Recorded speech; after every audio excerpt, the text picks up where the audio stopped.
I'm not only going to show you how to use the Sonic app, but how to use mobile deals and order ahead.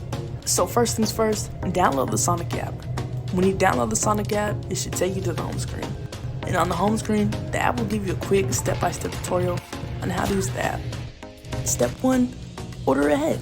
Press the red button to view your order and check out. Step 2, My Sonic. This is where you'll find your profile payment cards, rewards, and more.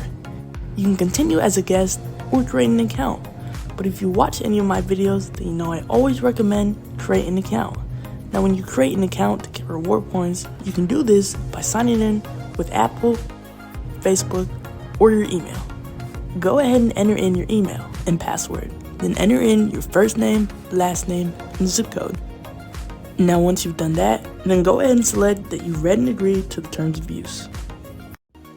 Once you've selected your order and added it to your bag, to apply promo codes and deals, go ahead and select the blue plus sign, then hit checkout. And now that you've completed your order, you'll need to enable your location. You'll need to turn on your location services for the Sonic app to skip the line when placing a mobile order ahead. After that, go ahead and select the pickup time. Now once you've selected a pickup time, go ahead and review your order. Make sure that everything looks okay. Now if you want to go ahead and add anything to your order, you can go back and do so. If you want to go ahead and leave a tip, you can too. Now that you've finalized your order and everything looks okay, go ahead and add your payment method. Now once you've added your payment method, you've completed your order. So if you made it to the end of the video, thank you so much for watching, and I'll see you next time.